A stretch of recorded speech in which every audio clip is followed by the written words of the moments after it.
नमो अरिहन्ताणं नमो सिद्धाणं नमो यदीयानं नमो वत्सायानं नमो लोके सबसाकुलं मोक्षमार्गस्य नेतारं भेदारं कर्मभूरता ज्ञातारं विश्वतत्त्वानां वन्दे तद्गुणिनः। तत्वार सूत्र ग्रंथ के तीसरे अध्याय में जम्बू द्वीप के बारे में समझ रहे हैं। जम्बू द्वीप में कितने क्षेत्र बताएं? ठीक है, पर्वत बताए थे, है ना? कितने पर्वत और कितने क्षेत्र बताए थे? तो 6 पर्वत, 7 क्षेत्र, 6 सरोवर और 14 महानदियां बताई। अब उसके बाद में जो 7 क्षेत्र है, उन 7 क्षेत्र में सबसे बीच में एक पर्वत बताया, सुमेरु पर्वत, है ना? सुमेरु पर्वत जो है उसमें 4 वन बताए। कौन कौन से? भद्रशाल वन, नंदन वन, सोमनस और पांडुप वन।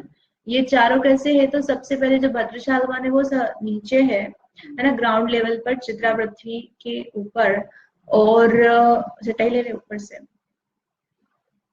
और उसके 500 योजन ऊपर नंदन वन है। फिर नंदन वन से ऊपर 62,500 योजन ऊपर सोमनस, और उसके ऊपर पांडुप वन है। पांडुप वन जो है वहां पर क्या है? पांडुक शिला है ना? पांडुक शिला ही है ऐसा नहीं है, 4 प्रकार की शिलाएं बताई थी वहां पर। एरावत क्षेत्र, भरत क्षेत्र और विदेश क्षेत्र की पूर्व पश्चिम, है ना? दोनों ऐसे करके 4 प्रकार के जो तीर्थंकर है उन बालकों का वहां पे अभिषेक होता है। अब इसके बाद में 24 का एक साथ नहीं होता है, जिस समय जो जन्म लेते हैं। फिर कितने हो गए? तो एक मेरु पर अकृत्रिम चैत्यालय कितने हुए? 16। मतलब 4 वन है, एक वन में 4 दिशाओं में होते हैं, तो टोटल करेंगे तो कितने हो गए? 16। तो ऐसे मेरु कितने होते हैं? तो 5 मेरु होते हैं। तो टोटल कितने हो गए? 16 पंजे 80। 80 चैत्यालय पंच मेरु के हो जाते हैं। अब इसके बाद में जम्बू वृक्ष के बारे में कल समझा था कि जम्बू द्वीप का नाम जम्बू द्वीप क्यों रखा। जैसे लवण समुद्र, जम्बू द्वीप, धातकी खंड, पुष्कर द्वीप है, तो इनका नाम ऐसा क्यों रखा है? तो जो 2.5 द्वीप है, 2.5 द्वीप में सबसे पहले जम्बू द्वीप है, तो उसका नाम जम्बू वृक्ष के कारण से रखा है। तो जम्बू वृक्ष कहाँ पाया जाता है? तो ये जम्बू वृक्ष भोग भूमि में पाया जाता है। इसका पिक्चर अपन ने कल देखा था, वापस से इसको देख लेते हैं। हाँ, भोग भूमि में कल्प वृक्ष पाए जाते हैं, युगल से उत्पन्न होते हैं। अपने को क्या देखना है? वृक्ष देखने ना, वृक्ष और वृक्ष।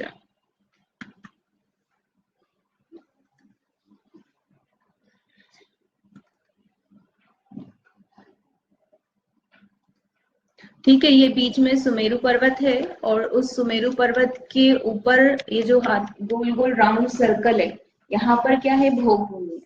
ऊपर और नीचे दोनों जगह भोग भूमि है। उत्तर कुरु और देव कुरु, इस तरह से ये दोनों भोग भूमियां हैं। उसमें यहाँ पर जम्बू वृक्ष और नीचे शालमली वृक्ष है। तो अंदर वाली साइड जो है इसमें 4 ब्रांचेस बताई। जो वृक्ष जम्बू वृक्ष वो कैसा है? पृथ्वी का एक बना हुआ है। पृथ्वी का एक का मतलब क्या है? भूमि को राउंड के अंदर क्या है?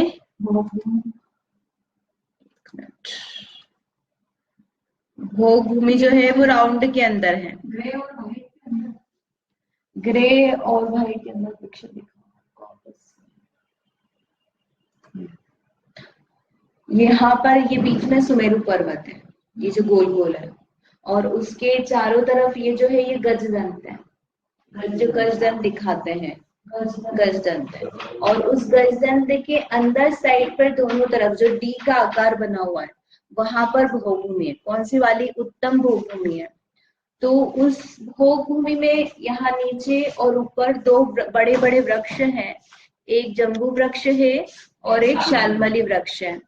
तो जो जम्बू वृक्ष है और शालमली वृक्ष दोनों ही कैसे? पृथ्वी का एक है, यानी वनस्पति के नहीं बने हुए हैं और मणियों से सजे हुए हैं, और उनमें मेन 4 ब्रांचेस हैं।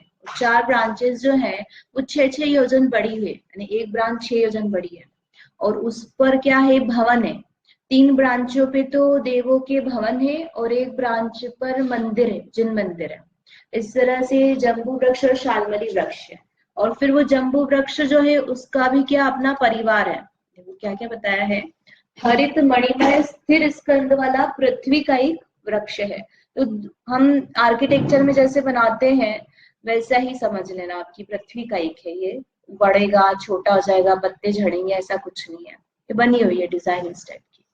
और 4 शाखाएं हैं जिसमें उत्तर दिशा की शाखा में जिन भवन है, जम्बू वृक्ष के लिए। और बाकी 3 शाखाओं पर व्यंतर देवों के भवन है। जम्बू वृक्ष सहित उसके परिवार की कुल कितने हैं, 1,40,120 वृक्ष। यानी जम्बू वृक्ष हुआ, उसके चारों तरफ और दूसरे दूसरे दूसरे बहुत सारे वृक्ष, एक वन टाइप हो गया। और वो सारे वृक्ष भी बड़े हैं, जम्बू वृक्ष जितने बड़े नहीं है लेकिन वो सभी बड़े हैं। एक वृक्ष के आजू बाजू सराउंड करते हैं। पिक्चर देख रही थी, नहीं वो सब पृथ्वी का ही कह रहे थे। ये इन्होंने एक मतलब ऐसा बताया है, एक भूमि है जहां पर मध्य में जम्बू वृक्ष है, फिर उसको घेर करके अलग अलग थोड़ी थोड़ी डिस्टेंस पर वृक्ष है। तो ये वृक्ष के आकार के हैं, इसलिए ये जम्बू वृक्ष परिवार। एक पिक्चर बनाया हुआ है, एक्चुअल में ऐसे नहीं है। ये बीच में जम्बू वृक्ष है और फिर दूसरे दूसरे दूसरे दूसरे वृक्ष है। तो दिखने में वृक्ष जैसे, इसलिए उसका नाम वृक्ष दिया है। जामुन का जो वृक्ष होता है वैसे उस टाइप के उसके पत्ते और उसका आकार इत्यादि इस रूप से है। और फिर इसमें इसके ऊपर जितने आजू बाजू के वृक्ष हैं सबका नहीं बता है, पर इसमें तो है सही। जैसे इतने घने जंगल के बीच में मंदिर, घने जंगली वृक्ष पे मंदिर है, वृक्ष की शाखा पर मंदिर है और वृक्ष है। हाँ, वो सब देव के, उसमें भी देव रहते हैं, देवों के भवन है उसमें भी, इतने बड़े बड़े वृक्ष है।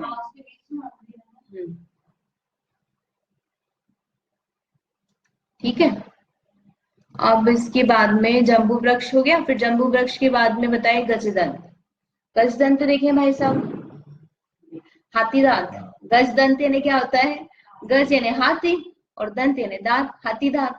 जो हाथी के नकली दांत होते हैं ना दिखाने वाले, तो देखे कि देखे कि नहीं देखे, आजकल तो देखने को नहीं मिलते, हाथी के निकाल देते हैं।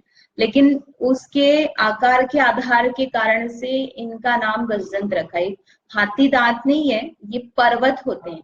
क्या है ये, पर्वत, लेकिन इनका आकार हाथी दांत के समान होता है, इसलिए इनको गजदंत कहा जाता है। देखो आपको दिखा देते एक्चुअल में कैसे अपने यहाँ मंदिरों में होते हैं और होता कैसे है। आपने वो क्वेश्चन देखा है,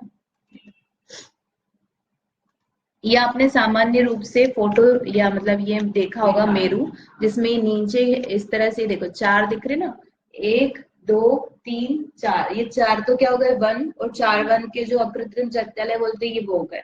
और नीचे ये अलग से ये हाथी की सूंड जैसा निकाला है, तो ये जिस डायरेक्शन में, उस दोनों के बीच वाली डायरेक्शन में इन्होंने क्या निकाला है, गजदंत निकाला। पर एक्चुअल में ऐसा नहीं होता है। इन्होंने तो गजदंत नाम सुन करके इस तरह की रचना बनाई है, पर गजदंत ऐसे नहीं होते हैं। कैसे होते हैं, ऐसे। ये सुमेरु पर्वत यहाँ पर है, तो ये एक जैसे हैं, इनका आकार गोलाई को लिए हुए है, इसके कारण से इनको गजदंत कहा है। मतलब ऐसे गोल दीवार समझ लो अपन, कि सुमेरु पर्वत यहाँ पर बीच में है और उसके चारों तरफ 4 पर्वत हैं। तो वी दिशा में एक पर्वत निकल रहा है, तो वो पर्वत कैसा निकल रहा है, खड़ा खड़ा खड़ा खड़ा है। मतलब ऐसा नहीं है कि वो ऐसा टेढ़ा होता है जो अपने गाँव में पहाड़ बोलते हैं। ये सारे जितने भी हम पर्वत बोल रहे हैं वो कैसे दीवार होती है ना, एक जैसी सीधी और ऊपर से फ्लैट। तो ऐसे ही ये गजदंत है कि ये यहाँ पर 500 योजन है और इधर सब दूर यानी ये 500 योजन है, और यहाँ से जाते तो जाते जाते इसकी क्या हो गई है, कम होती गई है हाइट, और इसकी चौड़ाई है। तो यहाँ जिस तरफ सुमेरु पर्वत है उस तरफ इस पर मंदिर है। एक साथ इसका देखो, ये है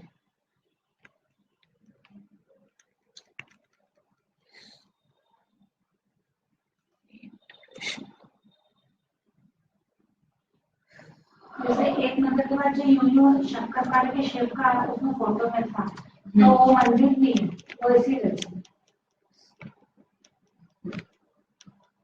ये सुमेरु पर्वत है ना, और इसमें यहाँ पर क्या है, ये नदी जा रही है, जो सीता सीतोदा नदी बोलते हैं ना, दो नदी। तो ये सुमेरु पर्वत से ये लगा हुआ है, ये गजदन, ये दिख रहा है, सिद्धायतन लिखा है, 1 2 3 4। तो ये इसका शेप जो है पर्वत का कैसा है, हाथी के दांत के आकार का है, अर्धचंद्राकार है, इसलिए इसको गजदंत कहा है कि जैसे हाथी के दांत ऐसे निकले हुए होते हैं, ऐसे ही ये सुमेरु पर्वत के यहाँ पर नीचे इस तरह से निकले हुए, पर ये जमीन में है और पर्वत अलग है ऐसा नहीं है। वो जैसे पर्वत यहाँ पर खत्म हुआ है तो यहाँ पर ऐसा पहाड़ शुरू हो गया है, और उस पहाड़ का नाम गजदंत है। तो ये इस तरह से इनकी रचना है, 1 2 3 4 ऐसे 4 गजदंत है, और जहां पर मेरू है उस साइड में जिन मंदिर है, और फिर यहाँ पर ये सब क्या है, कूट है, इनके नाम दिए हुए, गंधमादन, उत्तर गुरु, कूट यानी देव इत्यादि रहते हैं इसमें। तो जो अपन अकृत्रिम चैत्यालय में जो पूजा करते हैं तो गजदंत के 4 गिनते हैं, तो वो गजदंत के जो 4 गिनते हैं वो ये है। अब ये जैसे ये पंचमेरु बना है तो ये करेक्ट नहीं है, इसमें जो नीचे दिया हुआ है एक्चुअल में कैसा आना चाहिए इसमें कि ये जो है ये यही आना चाहिए, ये जैसे ये है पूर्व पश्चिम उत्तर दक्षिण में, तो वी दिशा में ये गजदंत है, तो यहाँ पर इसका मंदिर है और फिर यहाँ से ये निकले पहाड़ जो निकल रहा है, क्योंकि ये तो क्या हो गया, अलग हो गया, ये अलग फ्लोर एक और हो गई ना, जबकि ये तो क्या है, जमीन पर ही है, भद्रशाल वन जो है वो तो जमीन पर ही, उसमें अकृत्रिम चैत्यालय, और उसमें ऊपर फिर क्या है, वो गजदंत है और गजदंत पर चैत्यालय। तो वो एक्चुअल में, अब ये तो क्या मॉडल होते हैं, ये पंचमेरु जो होते हैं एक्चुअल में जैसे होते हैं वैसे नहीं होते हैं, कि सामान्य से 4 5 मेरु हैं तो एक सबसे ऊंचा है और 4 बराबर होते हैं, और कहीं कहीं तो घटते हुए भी मिल जाते हैं, मतलब सबसे बड़ा फिर आसपास के 2 छोटे और आसपास के उसके और 2 छोटे, ऐसे नहीं होते, एक सबसे बड़ा और चारों बराबर होते हैं। ये भी वही सेम पिक्चर ही है, इसमें भी कुछ अंतर है क्या,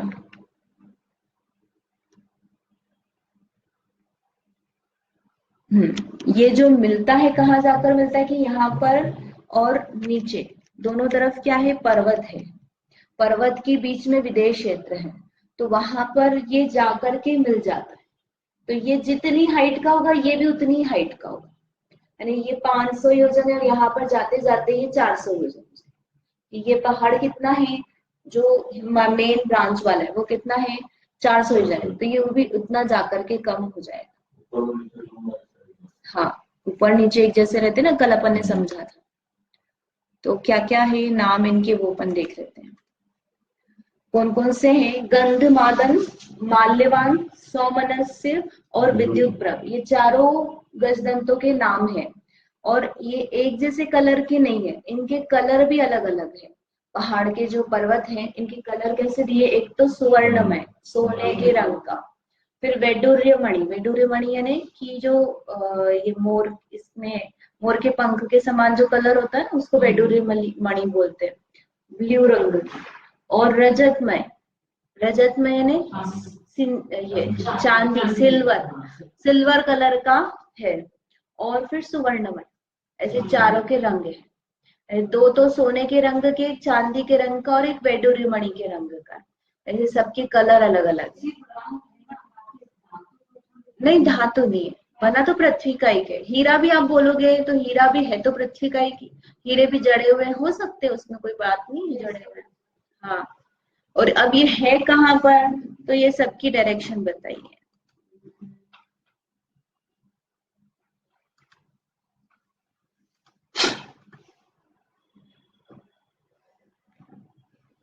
माल्यवान, गंधमादन, विद्युत प्रभ, 3 नाम लिखे, ये माल्यवान, फिर इसके बाद ये गंधमादन, विद्युत प्रभ, और एक का नाम और क्या बताया, सौमनस्य, माल्यवान, सौमनस्य, ऐसे 4 है तो चारों के नाम अलग अलग है। तो पश्चिम उत्तर दिशा में किसको बताया, गंधमादन को। तो पश्चिम उत्तर दिशा में गंधमादन को बताया है, यानी ये पश्चिम और उत्तर ये वाली दिशा हो गई गंधमादन। फिर ये विद्युत प्रभ पश्चिम और दक्षिण, फिर ये पूर्व और दक्षिण उसमें सामंजस्य और वो माल्यवान। इस तरह से चारों अलग अलग दिशा में बताए हैं। सामान्य से इसमें अपन गजदंत नाम सुन करके ऐसा इमेजिन करते हैं कि वो वास्तव में हाथी की सूंड के जैसे है, बस उनका आकार जो है गोल आकार में है तो कैसे दीवार जैसी गोल आकार में आप एक जैसी होती है ना दीवार ऊपर से नीचे, उसमें कुछ घटना बढ़ना नहीं होता है। चाइना की दीवार समझ लो बस वैसी।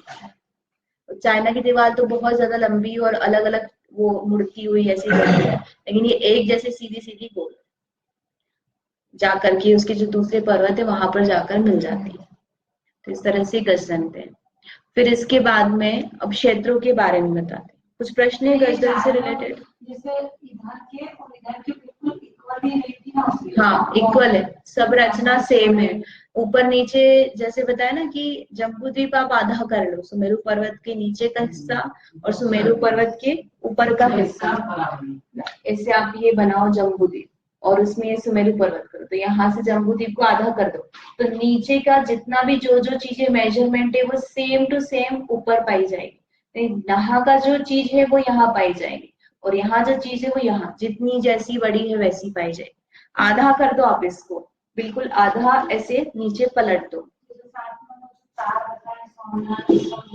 हाँ तो इक्वल हाइट है, हाइट वगैरह जैसे हमने ये बताया सुमेरु पर्वत है।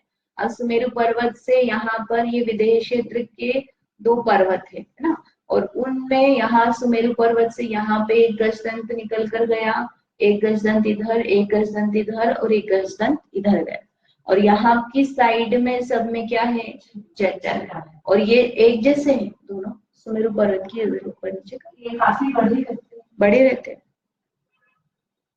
प्रमाण योजन से चला ना अपने को सब चीजें। अपन तो वृक्ष ही कितना बड़ा बना दिया है, 6 योजन की उसकी एक ब्रांच है, 6 योजन की ब्रांच है, 6 को आप 12 ये 6000 से गुणा कर दो 6 योजन को, तो उतने किलोमीटर है। ठीक है, तो अब नेक्स्ट सूत्र करते हैं। इसमें जो क्षेत्र है उनके बारे में बताया है। भरत हेमवत हरि विदेह रम्यक हैरण्यवतैरावत वर्षाः क्षेत्राणि।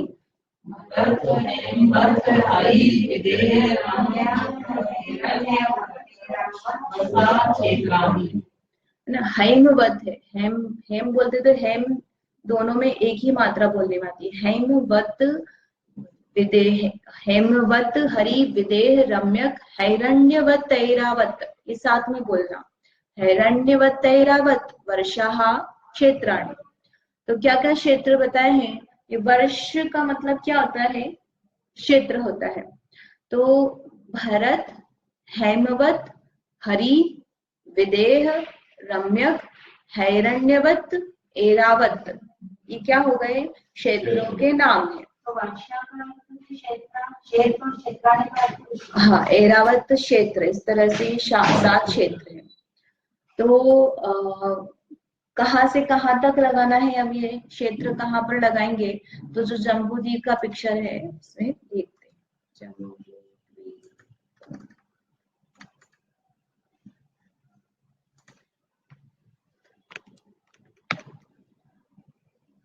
ठीक है, सबसे नीचे से लेंगे अपन। तो सबसे नीचे कौन सा क्षेत्र है, भरत क्षेत्र है। फिर उसके बाद में ये पिंक कलर का दिख रहा है, हेमवत, भरत हेमवत, फिर हरि, फिर ये पीले कलर के जितने भी दिख रहे हैं सब क्या है, विदेह क्षेत्र है, विदेह। फिर उसके बाद में ये रम्यक, हैरण्यवत, और आखिरी का जो आएगा वो कौन सा है, ऐरावत। तो इसमें अपन देखें यदि तो कौन सा किसके जैसा होएगा, तो ये जो सीतोद्र नदी हो गई है, क्या हो गई, डिवीजन हो गई, आधा आधा करने वाली हो गई। तो जैसी रचना यहाँ है वैसी रचना नीचे हो गई। तो ये जो भरत क्षेत्र है वैसी रचना कैसी होगी, ऊपर ऐरावत क्षेत्र। जो हेमवत क्षेत्र है वो वहां ऊपर क्या, हिरण्यवत में होगी। फिर ये जो हरि क्षेत्र में है वो रम्यक में है, और इधर आधा जो विदेश क्षेत्र वैसी सेम रचना इधर नीचे साइड में होगी। तो इस तरह से ये जम्बू द्वीप के क्षेत्र बताए हैं। हाँ इसमें जो विदेह है हाँ वो सुमेरु पर्वत बीच में है। हाँ, सुमेरु पर्वत बीच में ना, तो वो विदेश क्षेत्र के अंदर है। हाँ विदेश क्षेत्र के अंदर है, वो पूरा विदेश क्षेत्र कहलाता है। सुमेरु पर्वत का हिस्सा कौन गया पिक्चर आपका, ये पूरा की पूरा ये है, ये पूरा विदेश क्षेत्र है। और इसमें ये बीच में यहाँ पर ये भोगभूमि है, उत्कृष्ट भोगभूमि पिंक कलर की जो दिख रही है, उत्कृष्ट भोगभूमि उत्तर गुरु देवपुर। और जो विदेश क्षेत्र में विदेश क्षेत्र में ही होंगे ना, वो कहाँ जाएंगे?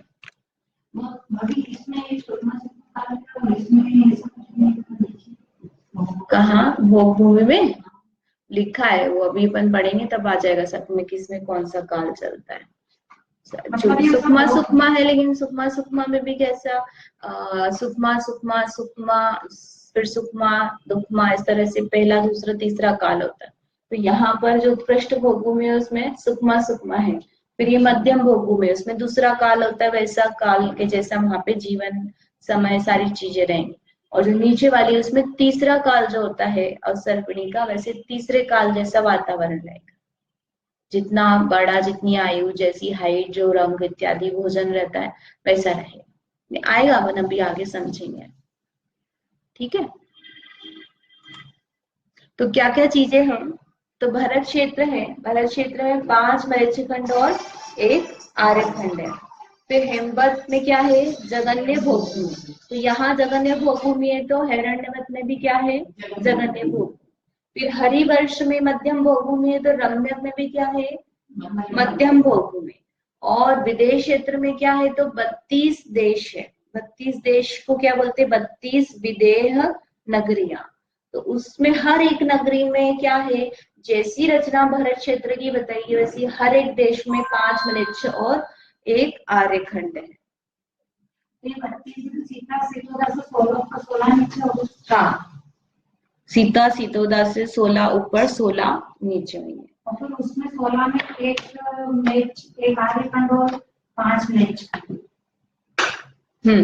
हर एक में तो 16 पंचे 80 और 16 96 होगी दोनों। सोच थे आपको दिखा देंगे ना, यहीं पे दिखा देते हैं।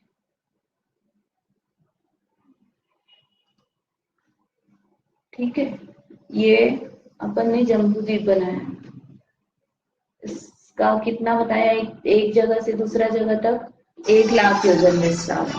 अब इसमें क्या बता रहे हैं, यहाँ पर सबसे नीचे क्या है, भरत क्षेत्र है। तो उस भरत क्षेत्र में कितने खंड बताए हैं, 6 खंड बताए हैं। तो 6 खंड कैसे बने कि यहाँ पर एक बीच में मलेच्छ खंड है और ये 2 नदियां हैं निकलती, जिसके कारण से 1 2 3 4 5 6 ऐसे 6 खंड बन गए।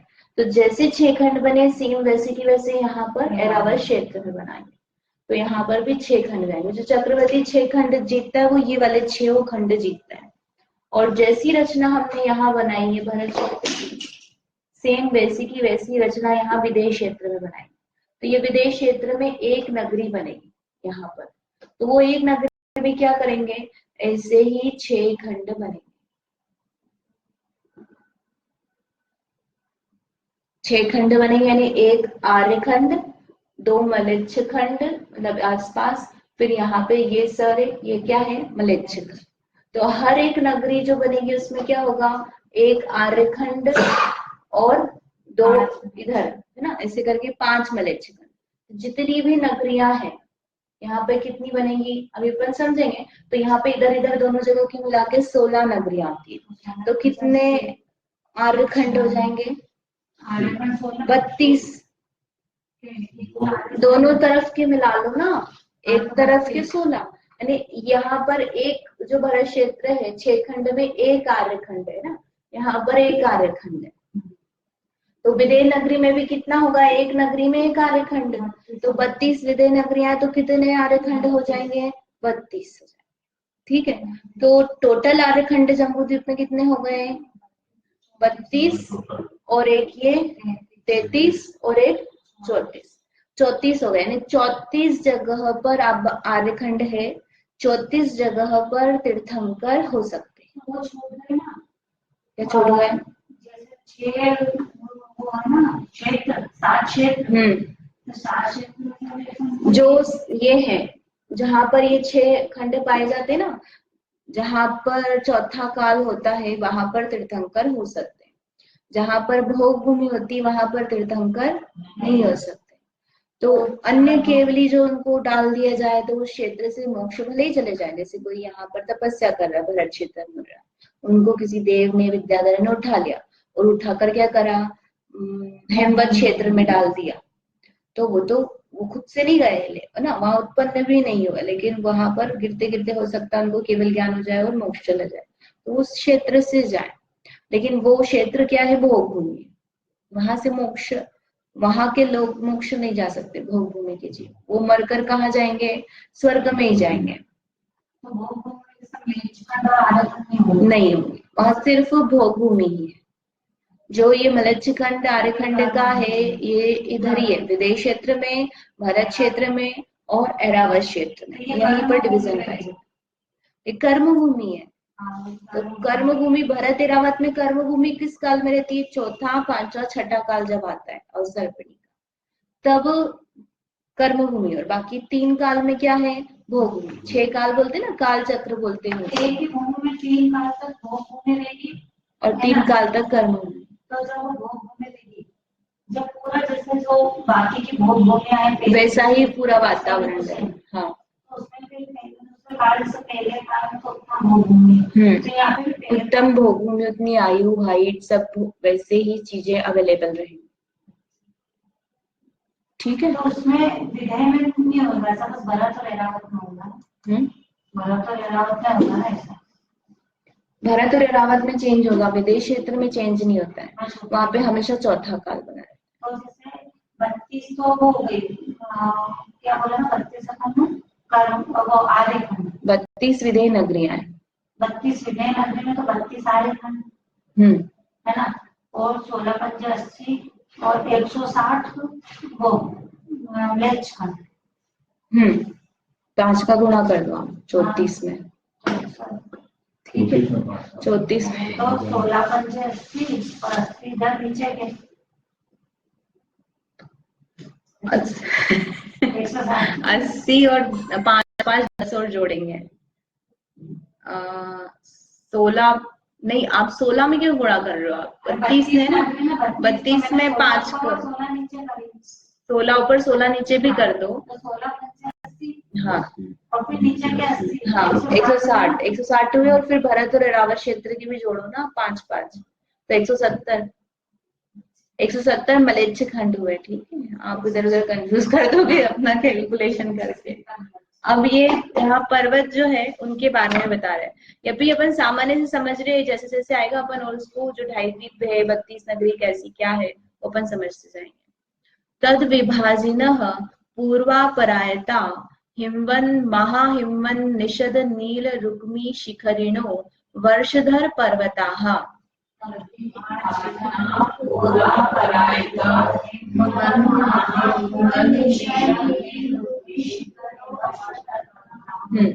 यहाँ पर 2 नाम है ना, हिमवन और निषद, तो हिमवन निषद जैसा पढ़ते हैं अपन वैसे ही पढ़ना है, यहाँ पे डरना नहीं अपने को और यहाँ पर भी हिमवन है, तो नाव कैसे होता है, अपन पहले वाले के साथ में बोलते हैं, पूरा न नहीं है तो हिमवन महाहिमवन, जल्दी से अपन म भी बोलेंगे, हिमवन महाहिमवन निषद नील रुक्मी शिखरिणो वर्षधर पर्वता, ये म है, रुक्मी पर्वत का नाम।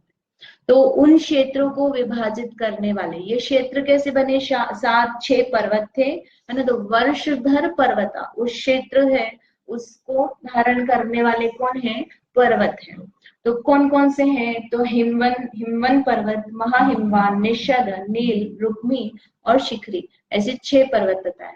और कैसे हैं वो पर्वत, ये सूत्र भी समझ लेते, फिर सब एक साथ में समझेंगे। हेमार्जुन तपनीय वैडूर्य रजत हेम मयाः,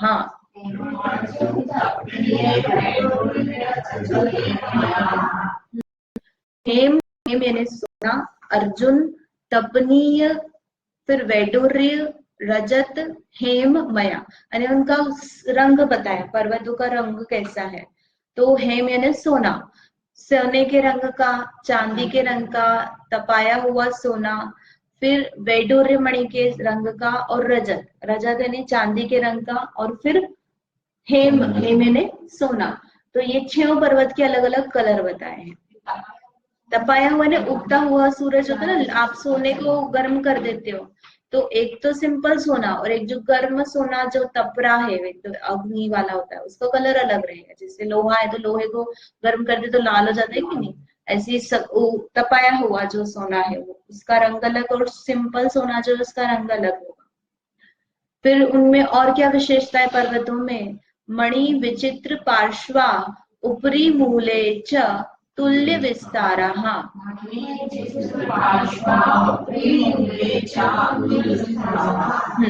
अब उनमें क्या विशेषता है कि पार्श्व में मणि विचित्र, पार्श्व में जो पर्वत है वो कैसे हैं, नीचे से ऊपर एक जैसे दीवार के जैसे हैं, यानी एक पर्वत इधर, एक क्षेत्र इधर, एक क्षेत्र इधर, और बीच में दीवार खड़ी कर दो। लेकिन दीवार अपने यहाँ की कैसी होती है, पतली होती है। आप पुराने जमाने की दीवार ले लो, पुराने जमाने की दीवार कैसी होती थी, 4-5 ईंट वाली इतनी मोटी होती थी ना, जैसे, तो ऐसी इस टाइप के ले हो तो वह बहुत ऐसे चौड़े पर्वत है, लेकिन ऊपर से नीचे कैसे, एक जैसे दीवार के जैसे। ये प्लेन है क्या कि नहीं, उनके दोनों साइड में जो मणियां होती है वो मणियां सजी हुई है, अलग अलग अलग अलग प्रकार की मणि, शेप की, कलर की, वो मणियां उनमें लगी हुई है। और ऊपर, मध्य और मूल में कैसे हैं, तुल्य विस्तार, तुल्य यानी बराबर, समान विस्तार। समान विस्तार का मतलब क्या हुआ कि पर्वत बोला है तो पर्वत हमको हमेशा दिमाग में कैसा होता है कि ऐसा बना है ना, हाँ, दीवार टाइप का है ये पर्वत। अपन को क्या लगता है, गोमटेरी पहाड़, वैसा पहाड़ नहीं है। तो ये ऊपर से नीचे भी एक जैसा है, मतलब नीचे जो है जितना है उतना ही ऊपर है, और एक जैसा है, तुल्य विस्तार है। यहाँ यहाँ कहीं भी ले लो आप, उसकी मोटाई जो है एक जैसी है, हाइट भी एक जैसी है, कहीं कम ज्यादा है ऐसा नहीं है। तो इस तरह से ये 6 पर्वतों के बारे में बताएं। एक बार देख लेते हैं। हिमवन सोने के रंग का, महाहिमवन चांदी के रंग का, निषद निषद तपाया हुआ सोना, फिर ये वेडूरी नीलमणि, नील पर्वत का नाम है और उसका कलर भी कैसा है, नीले रंग का। फिर रुक्मी जो है वो चांदी के रंग का, और शिखरी सोने के रंग। तो अब यहाँ पे देखेंगे तो ये सोने रंग वाला हिमवन, तो ये भी सोने के रंग का है। ये महाहिमवन चांदी के रंग का है, तो रुक्मी भी चांदी के रंग का है। बस ये जो दोनों है इनका कलर अलग अलग है, मैच नहीं हो रहा है, लेकिन मेजरमेंट वगैरह तो जो है वो सेम है, उसमें कोई अंतर नहीं। अब हाइट देखो तो हाइट भी है ना, हिमवान 100 योजन है तो ये भी 100 योजन है। कौन सा, आखिरी पर्वत, क्या नाम है उसका, शिखरी। फिर महाहिमवान 200 योजन है तो रुक्मी भी 200, और निषद 400 योजन ऊंचा है तो नील भी 400। अब इनमें विशेषता क्या है, डबल डबल हाइट होती गई है, यानी ये 100 योजन ऊंचा है तो इससे डबल करेंगे तो 200 योजन ऊंचा हो गया पर्वत नेक्स्ट वाला, और ये 200 है तो इससे क्या हो गया, ये 400 योजन ऊंचा हो गया। आगे होता तो और डबल हो जाती, लेकिन है नहीं आगे। तो तीनों पर्वत कैसे है, एक दूसरे से दोगुने दोगुने इनकी हाइट है। क्षेत्र में भी इसी तरह से, भरत क्षेत्र है जैसे, तो भरत क्षेत्र के बाद पर्वत आएगा वो दुगुना, पर्वत के बाद क्षेत्र आएगा वो उसका दुगुना, तो ऐसे दुगुना दुगुना दुगुना करते जाएंगे। इसके बाद पर्वत की मतलब इसके बाद सुमेरु पर्वत है, सुमेरु पर्वत के बाद फिर नेक्स्ट पर्वत है, आधा आधा हो गया ना, 6 पर्वत है इसलिए।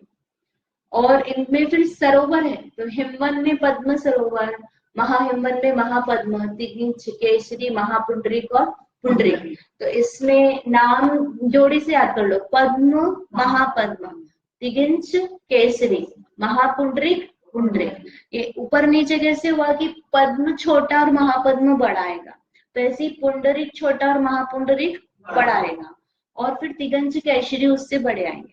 यानी यदि ये 1000 योजन का है तो ये 2000, 2000 और ये 4000 योजन।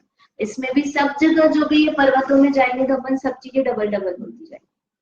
अब कहाँ पर कैसे है ये थोड़ा सा अपन कल समझेंगे पिक्चर के द्वारा। इसमें कुछ प्रश्न है? नहीं है। जावाणी के ज्ञान ते सुझे लोकालो, सोवाणी मस्तक नमो सदा देत हो।